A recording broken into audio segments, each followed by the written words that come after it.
Thank you, Mr. Speaker, sir. At the very outset, I would like to thank my good friend, Bar Arden Miller Basarma,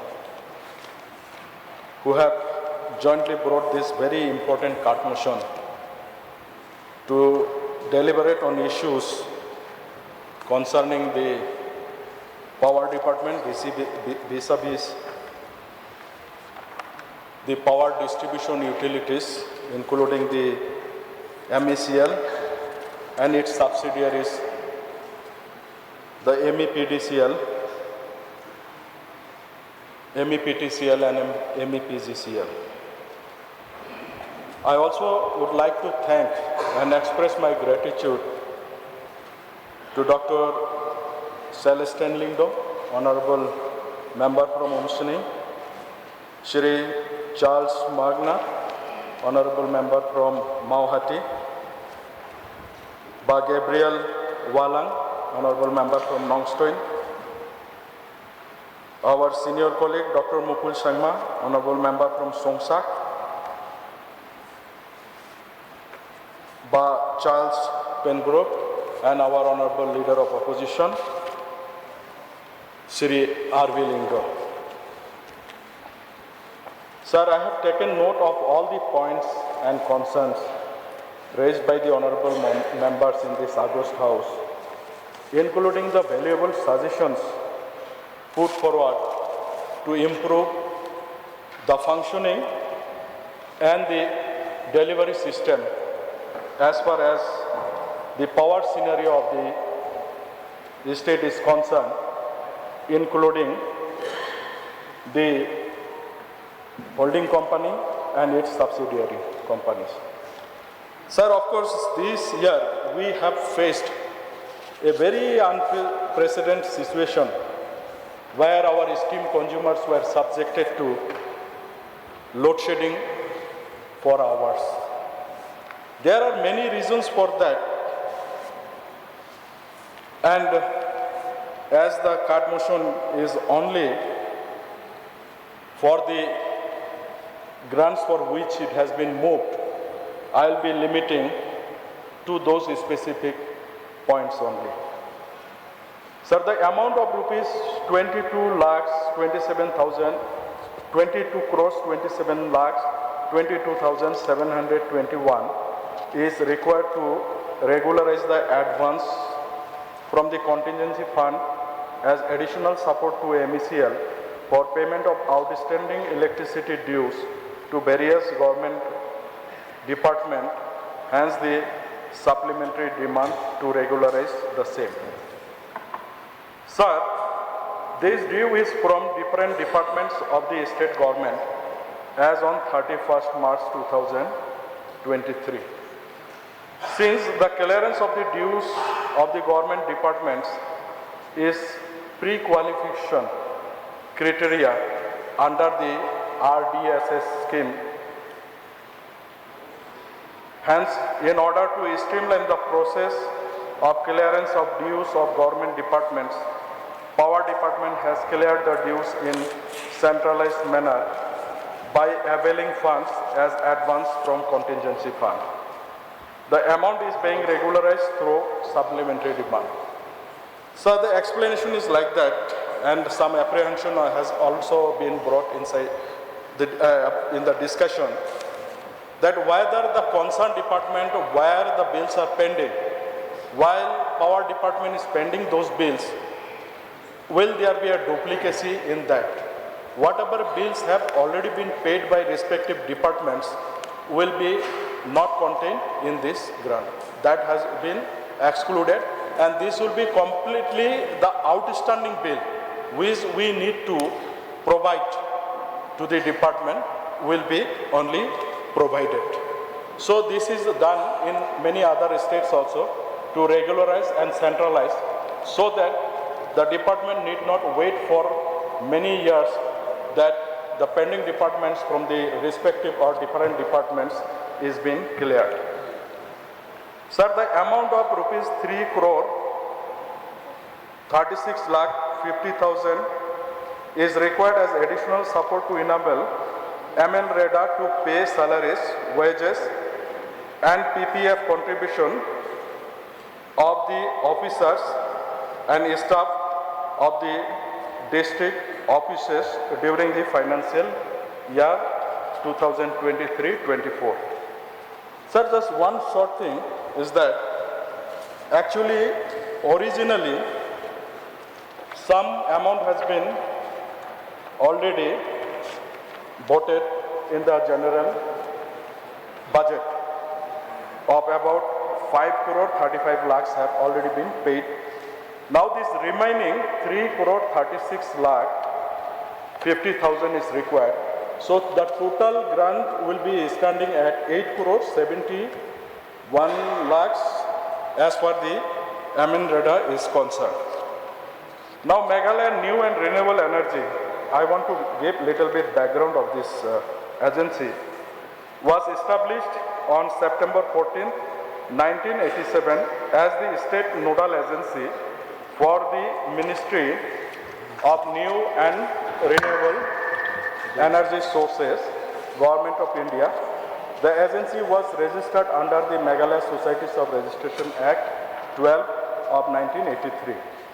Sir, MNREDA is responsible for developing and implementing renewable energy projects including solar, wind, biomass, biogas, hydropower, and cogeneration, etc. It also extends electricity to remote rural areas where the electricity is not being able to provide through the normal overhead distribution lines. We take electricity through renewable energy to these remote villages. The agency consists of two components. One is new and renewable energy at the state level and integral rural energy planning at the district level, with a director heading the organization supported by a team of officials.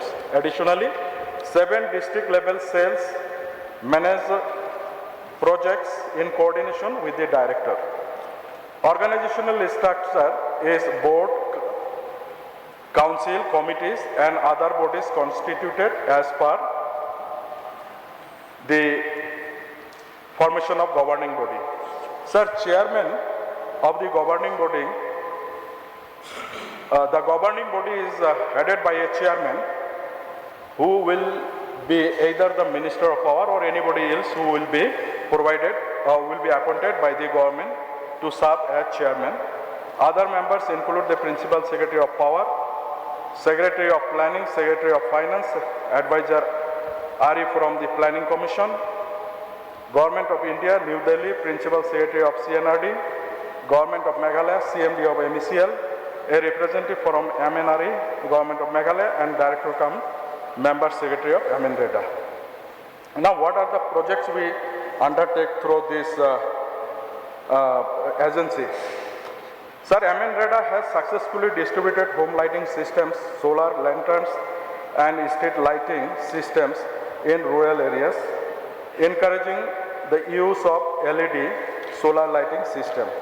This initiative aims to replace traditional kerosene lamp with cleaner and more efficient energy sources. In urban scenario, to reduce grid load consumption, the agency promotes the adoption of street lighting system and 100 LPD capacity solar water heating system for urban communities. Solar LED street lighting system have been installed in multiple villages, contributing to energy savings. Also, it goes for power plant off-grid system also. MNREDA is engaged in installation of SPV power plant with progressive on 5 sets of 50 kilowatt each in West Garo Hills district and East Jayanti Hills. A 30 kV SPV power plant has also been successfully installed at the Directorate of MNREDA. A 10 kilowatt wind solar hybrid system has been installed at Tura Government College, West Garo Hills.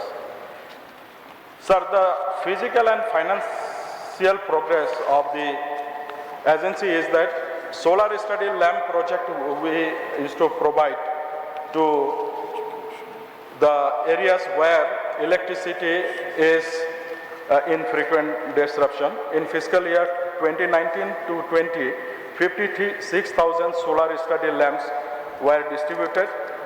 In the current fiscal year, target of distribution of an additional of 2 lakh lamps are on cards.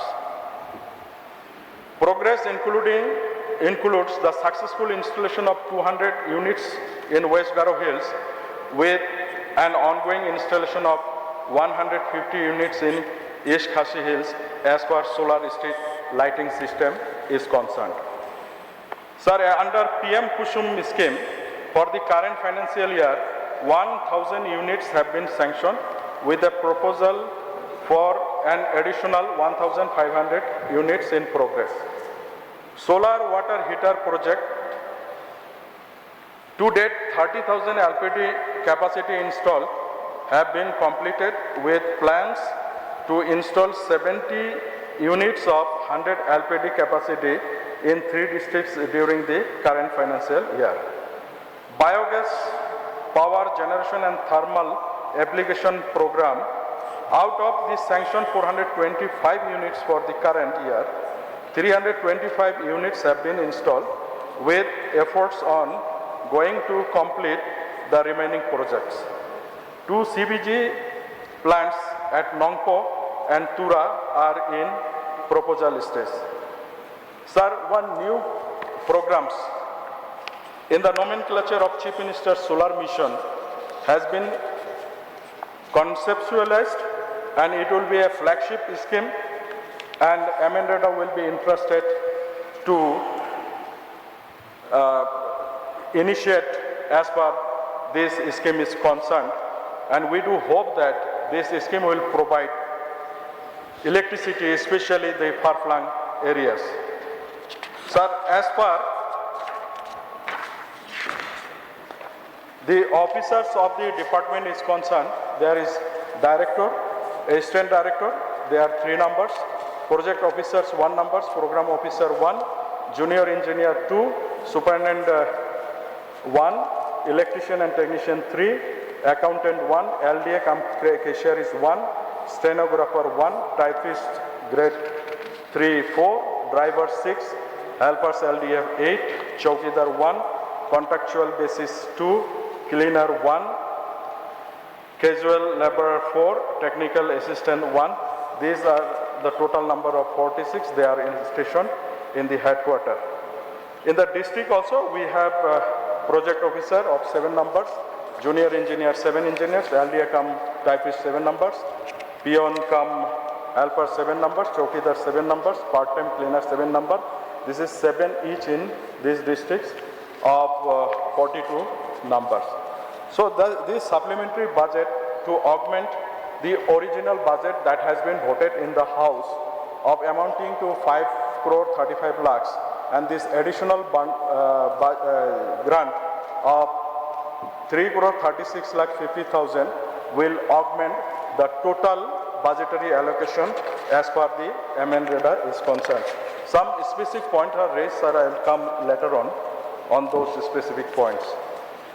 Sir, the item 3, the amount of rupees 70 crore 6 lakh required as additional support to enable the MSL to take over losses under UDOY scheme for operational and financial turnaround of power department. Let me just give a little bit of the gist of this scheme, sir. UDOY is a financial turnaround and revival package for electricity distribution companies of India, initiated by the Government of India with the intent to find a permanent solution to the financial mess that the power distribution system is in. The scheme comprises 4 initiatives: improving operational efficiencies of DISCOMs, reduction of cost of power, reduction in interest cost of DISCOMs, and enforcing financial discipline on DISCOM through alignment with state finances. It allows state government which own the DISCOM to take over 75% of their debt as on September 30th, 2015 and pay back lenders by selling bonds. DISCOM are expected to issue bonds for the remaining 25% of their debt. Feature of the scheme: State shall take over 70% of the DISCOM debt. That is where the investment is required, sir. On the 30th September 2015, over 2 years, and 50% of the DISCOM debt shall be taken over in 2015-16, and 25% of the debt will be taken over in 2016-17. Government of India will not include the debt taken over by the state as per the above scheme in the calculation of fiscal deficit respective states in financial year 2015-16 and 2016-17. States will issue non-SLR including SDL bonds in the market or directly to the respective banks, financial institutions holding DISCOM's debt and appropriate extent. DISCOM debt not taken over by the state shall be converted by the bank's financial institutions into loans or bonds with interest rate not more than the bank's base rate of 0.1%. Alternatively, this debt may be fully or partly issued by the DISCOM as state guaranteed DISCOM bonds at the prevailing market rate, which shall be equal or less than the bank base rate plus 0.1%. State shall take over the future losses of DISCOMs in a graded manner.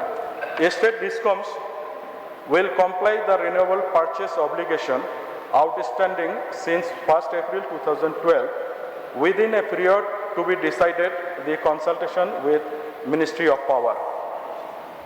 States accepting UDOY and performing as per the operational milestone will be given additional priority funding through Deen Dayal Upadhyaya Gram Jyoti Yojana, Integrated Power Development Scheme, Power Sector Development Fund, or other such schemes of Ministry of Power and Ministry of New and Renewable Energy.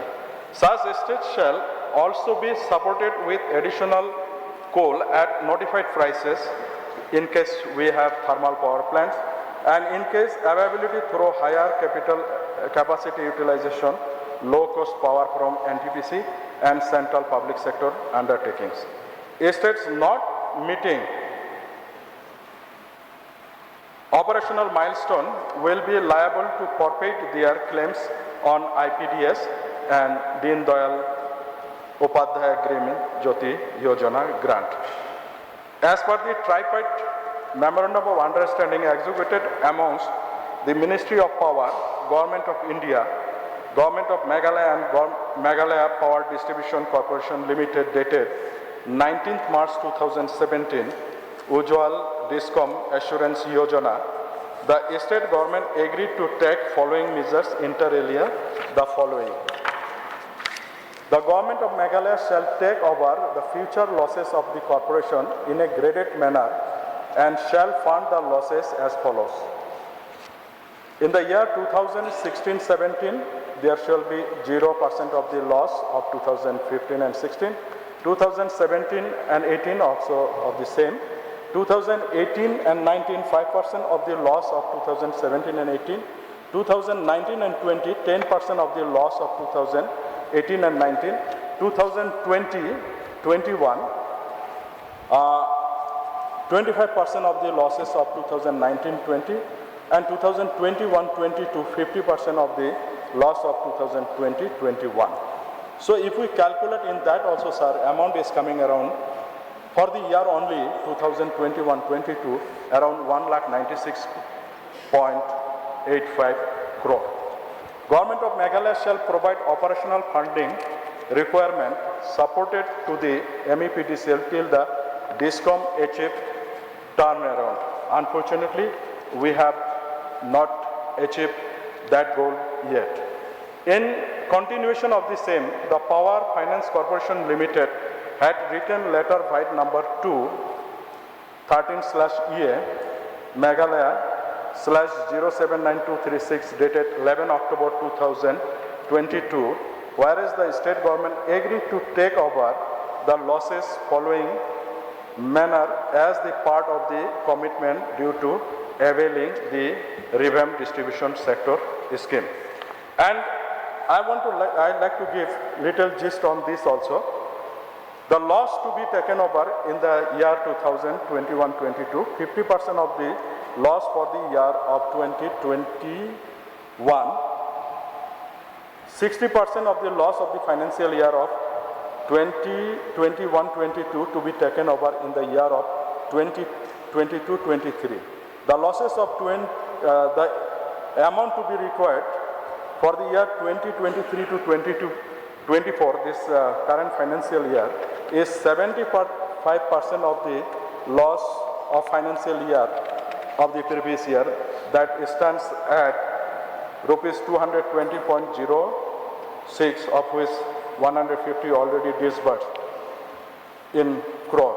And also in the coming year, that is 2020-25, 90% of the losses of the financial year 23-24. The total loss of the Meghalaya Power Distribution Corporation Limited for the financial year 2022-23 is at rupees 293.41 crore, adjusted as per the UDAY scheme. The state government has to take over 70% of the losses, which amount to rupees 220.06 crore. As on date, the loss already taken over by the state government is only 150 crore. For the financial year 2022 to 23, now the remaining amount of 70.06 crore is proposed as supplementary demand, sir. Let us come to item number 4, sir. Amount of rupees 100 crore is required as additional support to enable MECL to clear power purchase due payable to different CPSU and to clear the monthly pensionary obligation. Sir, the Meghalaya Power Sector Reforms Transfer Scheme of 2010, number Power 79/2009/2090, dated 31st March 2010, has been notified by the Government of Meghalaya at the time of corporatization of East Oil MECB in compliance to the Electricity Act 2003.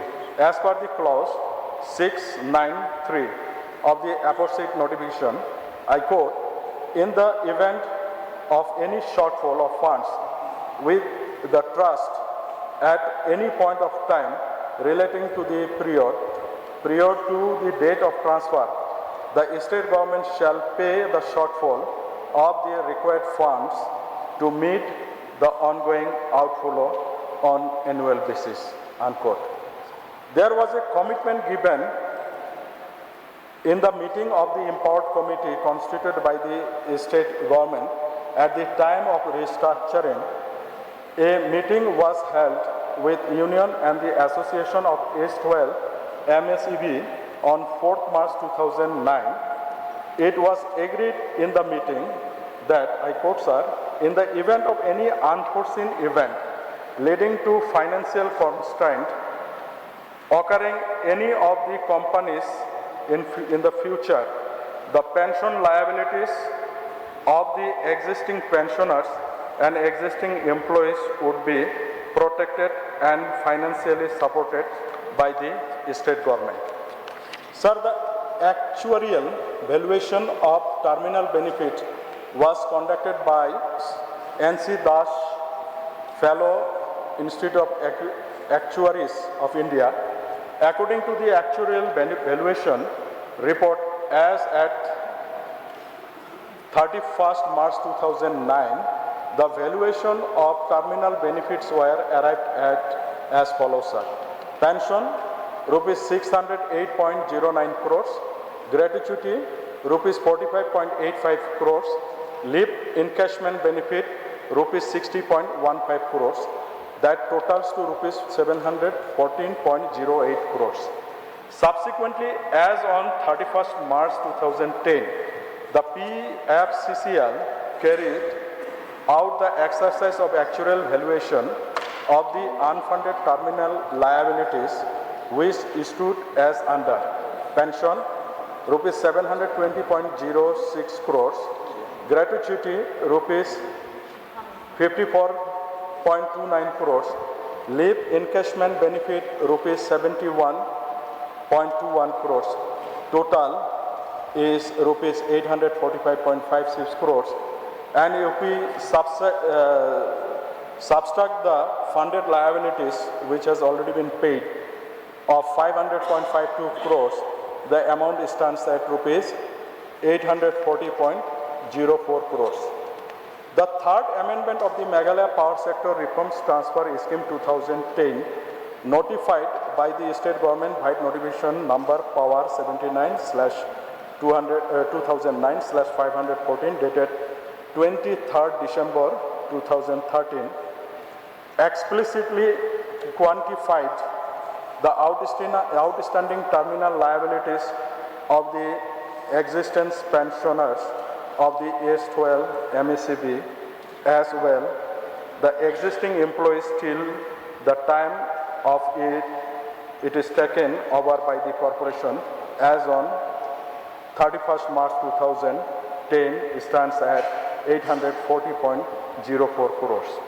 The following is the relevant portion of the true-up order for financial year 2010-11, that is first year tariff after the corporatization, issued by the State Regulatory Commission on the 22nd December 2014, whereas the State Regulatory Commission says that the payment of terminal benefits for pensioners, family pensioner, is the responsibility of the pension trust or the government of Meghalaya. Accordingly, the contribution towards the terminal benefits of the trust amounting to 2.92 crores and 23.22 crores were not allowed in the true-up exercise till the time trust becomes fully functional. However, till such time, rupees 28.98 crores already paid by the pensioners to the pensioners, family and family pensioners is being allowed as shown in audited records. As such, the net employees' expenses are rupees 130.16 crore. The Commission accordingly approves the employees' expenses at rupees 130.16 crore, truing up for the financial year 2010-11.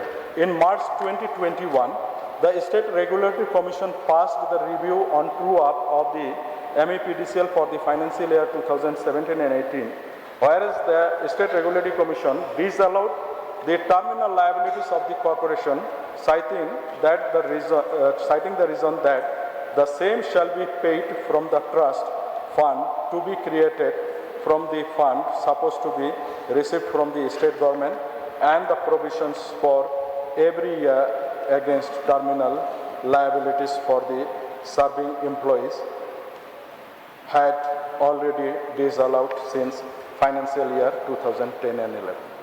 Due to the disallowance of both the expenses against the terminal liabilities by the State Regulatory Commission, the corporation is unable to recover the cost from the tariff. It creates an unforeseen event leading to financial consideration. Considering the commitment of the state government to pay rupees 840.04 crores unfunded pension trust as a part of restructuring the S12 MECB and the several orders of State Regulatory Commission to disallow the terminal benefit of the corporation employees due to pending disbursement from the state government, the dues needs to be cleared in a graded manner to make the MECB pension trust functional and to enable the corporate to recover the same from the tariff in future. Recent actuarial valuation. The corporation has conducted the actuarial valuation of the terminal liabilities for the employees, and as on 31st March 2023, through a professional firm, and arrived at a value of around rupees 3,440 crores. The same need to be transferred to the MECV Pension Trust to ensure terminal liabilities for the corporation and existing employees. Moreover, due to huge power purchase cost incurred by the corporation, resulting fund shortage of rupees 535 crore for the period of 1st April 2023 to 31st August 2023. Consequent to that, there is huge erosion of net worth of the corporation. To improve the net worth, it is essential to infuse the fund in the form of equity investment to the MECL. Sir, I am thankful to all the members who have brought forward very valuable suggestions as far the MECL is concerned. And I would like to say also, sir, we are also equally concerned as far the MECL's present scenario is concerned. Sir, this year we actually face a lot of problems as far our own generation is concerned. Sir, it was very unfortunate that monsoon was very delayed. In normal situation in Shillong or in the neighboring areas where our power generation units are there, usually there is to be rainfall in the vicinity in the month of March, April. It is a pre-monsoon shower, but this time we have not received. And our situation became so bad that it was very difficult to generate the average generation which we are generating from our generating units. Sir, daily requirement in lean season was around 6.6 million units per day. And all our generation unit on the day of May 26 or 27, the generation has fallen down to only 1.059 units.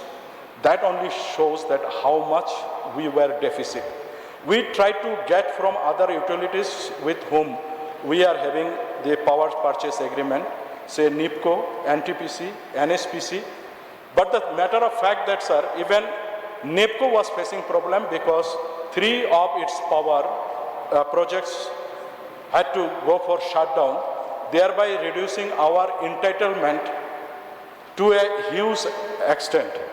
Moreover, our third unit of Minthudu Leshka suffered some error, and ultimately it had to hold for generation in the month of June last year. And till now we could not rectify the full thing, though the company which has taken, the original company, for rectification of the fault in Leshka Minthudu Unit 3, they promised that they will complete by August this year. But I, along with my team of all officers, we have gone to Leshka, had a meeting there with all the stakeholders, and we forced them that the earlier it is possible, you should complete. It has been completed, synchronization has been done, but still some fault is there for which the part which is required to be changed will have to be brought from outside of the country. So in that situation, not only that, suddenly there was shutdown of Unit 1 of OTPC in Palatana, which is generating around 2 units of 363, and also simultaneously almost they have gone for shutdown of another unit of Palatana. This has put us really in very difficult situation. And as I told sir, rain was very scarce. This has also put other utilities to generate power from which we were purchasing power. For example, the generation in Ranganodi hydroelectric project, the Pare hydroelectric project, and coming hydroelectric project, Doyang hydroelectric project, of NIPCO started generating very low energy, as the rain was scanty in that place also, including the Loktok HEP of NTPC. And we have seen a pattern, sir. The demand is increasing every day. And this was not only for this year, but subsequent last 3-4 years, we have seen the demand is increasing almost every year. I will just say the peak demand in 2019 and 20 was only 371 megawatt.